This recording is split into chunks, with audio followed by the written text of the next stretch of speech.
welcome back to Pets on Parade. Now, we hope that you heard the really good news about the new law that was just passed to help protect Arizona pets. Here to talk all about that is our President and CEO, Dr. Hansen, as well as Arizona Representative John Kavanaugh. You guys, thank you so much for being with us today. Thank you for having us. All right, now before we get into that, I think you have something you want to say about the adoptable pets, right? Yes, actually, the handler for Bernie, the blind dog, forgot to mention that anybody who adopts Bernie will receive a free vest which says, "Service human, please do not handshake."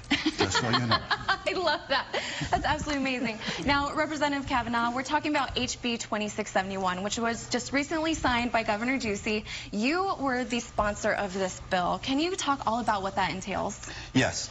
This was actually a bill that we've tried for years to pass, and for some reason everything aligned perfectly, along with the help of many of the humane associations, such as your own and the coalition.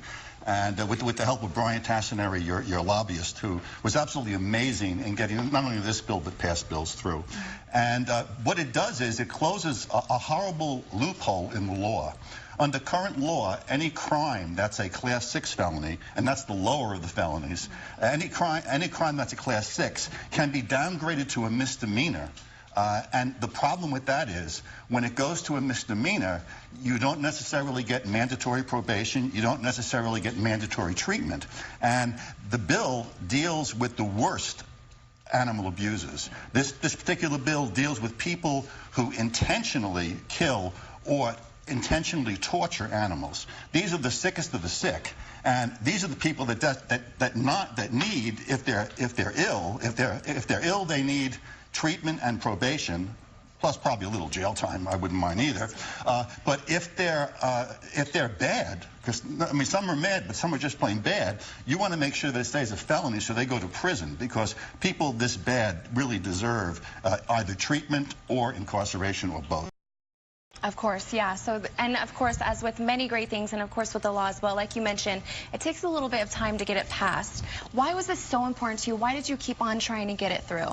Well, aside from protecting animals from murder and horrible behavior, there is a link between this type of extreme animal cruelty and violence against people. Domestic violence, assaulting people, even some of these school shooters had a history of abusing animals. When somebody abuses an animal, it's a real, it's not a yellow flag, it's a red flag. It's a super danger sign, and you need to get these people into the criminal justice system.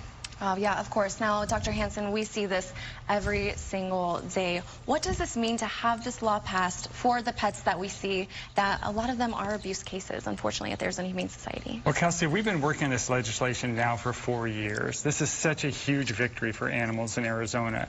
Our investigators do about 7,400 field calls every year, and we see some of the worst, most horrific cases. So this law will ensure that justice prevails for the animals that are vulnerable in our valley. Oh my gosh, of course. Now, for anyone out there who is suspecting animal abuse or might have an idea that maybe something's not right, what do you recommend that they do, Dr. Hansen? So, Kelsey, what we do recommend is that people do not take the law into their own hands. Please do call your local law enforcement agency or the Arizona Humane Society. Our investigators do work 365 days of the year very closely with law enforcement.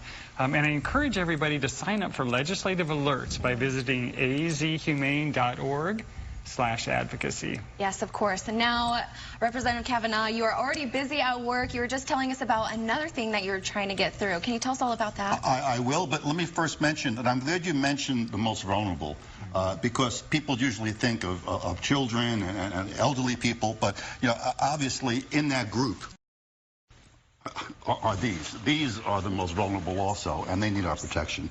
And the next protection bill that we're going to be running next session will be to create a animal abuser website. We want to have a website that pet stores or people who want to adopt animals or shelters who give animals out can go to, and they can run the name and see a picture of somebody who wants to adopt an animal to ensure that it's not somebody who's been convicted of animal cruelty. That's amazing. Almost like an offender's list. Exactly. That's absolutely incredible. Well, thank you both so much for not only getting this law passed, but for everything that you guys do for our most vulnerable pets. And thank you guys so much for your support to help get this law passed. Make sure that you keep it tuned right here to Pets on Parade. We're going to introduce you to these adorable bundles of joy.